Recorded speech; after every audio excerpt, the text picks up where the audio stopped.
अभी झिलमिलाते जंगल में जहाँ सूरज की किरणें फूलों से होकर गुजरती थी, रहती थी परी सिम्पी। वह बहुत खूबसूरत थी, पर सिम्पी अकेली थी। उसकी सहेलियां तो बादलों में खेलती, मगर उसका जादू थोड़ा अलग था। वो पेड़ों से बात कर सकती थी, पशुओं को समझ सकती थी, और इंसानों से दूर रहना पड़ता था, क्योंकि उसका स्पर्श उनके लिए अभिशाप बन जाता था। एक दिन जंगल की सीमा पर शिकार करते हुए एक युवक आया, जिसका नाम वीर था। वो मजबूत था, उसका दिल नेक था, और उसकी आंखों में जंगल के प्रति असीम प्यार झलकता था। सिम्पी पेड़ों से वीर के बारे में सुनती रही। पेड़ों ने बताया कि वीर जंगल को नुकसान नहीं पहुंचाता, बल्कि उसकी रक्षा करता है। सिम्पी ने उसे दूर से देखा। वीर का दयालु स्वभाव उसे अपनी ओर खींच रहा था। एक रात चांद की रोशनी में वीर जंगल के बीच में गा रहा था। उसकी आवाज इतनी मधुर थी कि सिम्पी रुक नहीं सकी। वो पेड़ों की आड़ से निकलकर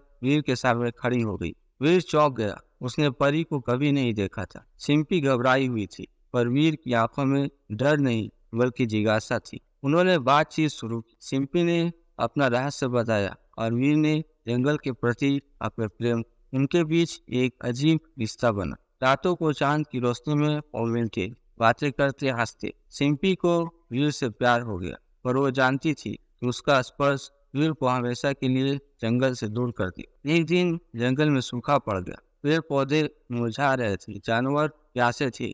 सिम्पी बेबस थी। उसका जादू सूखे को दूर नहीं कर सकता था। वीर ने सिम्पी को उदास देखा तो उसका कारण पूछा। सिम्पी ने सारी कहानी बताई। वीर ने सोचा और बोला, परी, तुम्हें मुझसे दूर होने की जरूरत नहीं है। एक उपाय है। वीर ने सिम्पी को बताया कि जंगल के बीचों बीच एक जादुई झील है। इसका पानी सूखे को दूर कर सकता है, और उसे पाने के लिए एक पहेली को सुलझाना हो। वो पहेली इतनी कठिन थी, कोई भी उसे आज तक सुलझा नहीं पाया था। सिम्पी ने हिम्मत जुटाई और वीर के साथ झील की खोज में निकल पड़ी। जंगल की यात्रा कठिन थी। घने पेड़ों के बीच का रास्ता पेचीदा था, और जंगली जानवरों का डर सताता था। मगर वीर सिम्पी के साथ था, और सिम्पी को वीर पर पूरा भरोसा था। रास्ते में पेड़ पौधों से बातचीत कर सिम्पी ने जंगल की गुप्त रास्तों का पता लगाया। रात को तारों की रोशनी में वो आराम करते और एक दूसरे को कहानियां सुनाते। सिम्पी ने उसे बताया कि कैसे फूल खिलते हैं, पक्षी गाते हैं,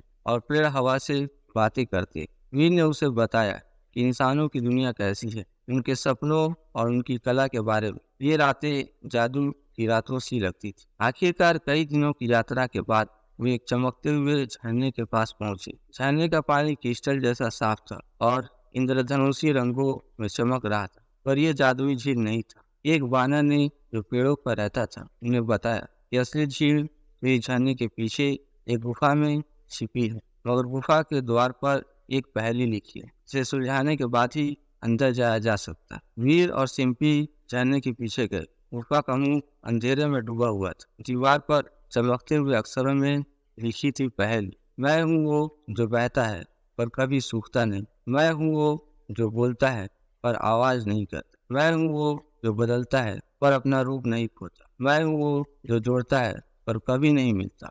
पहेली कठिन थी। वीर और सिम्पी दोनों सोच में पड़ गए। दिन रात कट रहे थे, पर उन्हें इसका जवाब नहीं सूझ रहा था। सिम्पी उदास हो गई। एक शाम तितलियों का एक झुंड उनके आसपास मंडराने लगा। तितलियां रंग बिरंगी थी, और उनकी पंखों पर सूरज की किरणें नाच रही थी। अचानक सिम्पी को समझ में आ गया। उसने वीर को जवाब बताया। पहेली का जवाब है समय। समय हमेशा बहता रहता है, वो कभी रुकता नहीं। वो बीतते पलों की कहानी कहता है, पर आवाज नहीं करता। वो मौसम बदलता है, पर अपना रूप नहीं बदलता। वो लोगों को जोड़ता है, पर खुद कभी नहीं मिलता। जैसे ही सिम्पी ने जवाब दिया, गुफा का मुंह खुल गया।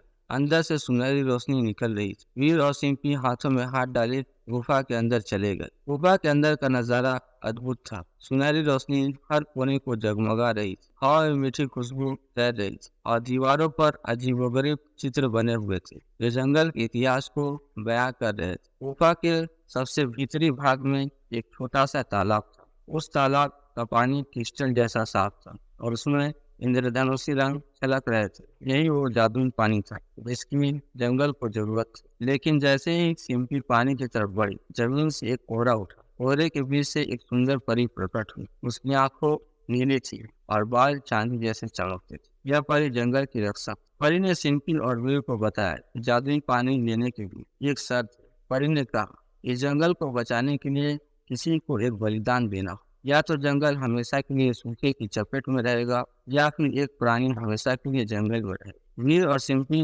दोनों हैरान रहे। उनके सामने एक विकट परिस्थिति खड़ी हो गई। एक तरफ सूखे से तड़पता जंगल था और दूसरी तरफ उनका प्यार। सिंपी वीर को जंगल से दूर नहीं रहने देना चाहती, पर वो जंगल को मरते हुए भी नहीं देख सकते। तभी वीर ने सिंपी का हाथ पकड़ा और परी को जवाब दिया, मैं जंगल में रहने के लिए तैयार हूँ। मैं पेड़ों से बात कर सकता हूँ, जानवरों को समझ सकता हूँ। मैं जंगल का हिस्सा बन जाऊंगा और इसकी रक्षा करूंगा। परी ने वीर की निष्ठा को देखा और मुस्कुराई। उसने कहा, तुम्हारा प्यार और बलिदान सच्चा है। तुम दोनों जंगल के रक्षक। जैसे ही वीर ने ये सब कहे, गुफा के चारों तरफ हवा चलने लगी और जादुई पानी चमकने लगा। अचानक वीर के शरीर में एक बदलाव आया। उसके पैर पौधों की जड़ों जैसे हो गए, उसकी त्वचा पेड़ की छाल जैसी हो गई और उसके बाल पत्तों में बदल गए। वीर अब एक वट वृक्ष बन चुका था, जो मजबूत और हरा भरा। सिंपी वीर के बदले रूप को देखकर रो पड़ी। उसका प्यार एक पेड़ बन गया, पर अब वीर जंगल का अग्रणी हिस्सा बन चुका था। उसने जादुई पानी की छोटी सी शीशी ली और जंगल की तरफ दौड़ी। शीशी का पानी पूरे जंगल में फैल गया। सूखे पेड़ पौधे फिर से हरे हो गए, नदियां बहने लगी और जानवरों को फिर से पानी मिल गया। जंगल फिर से जीवन से भर उठा। सिंपी हर रात वीर के पास आती और उससे बातें करती। वो उसे जंगल में होने वाली हर बात बताती। पेड़ों की खुशबुसाहट, पक्षियों का कलरव, जानवरों की आवाजें, ये सब मिलकर वीर की कहानी बन गई। सिंपी और वीर का प्यार भले ही अलग रूप में था, पर वो हमेशा के लिए जंगल के रक्षक बन गए।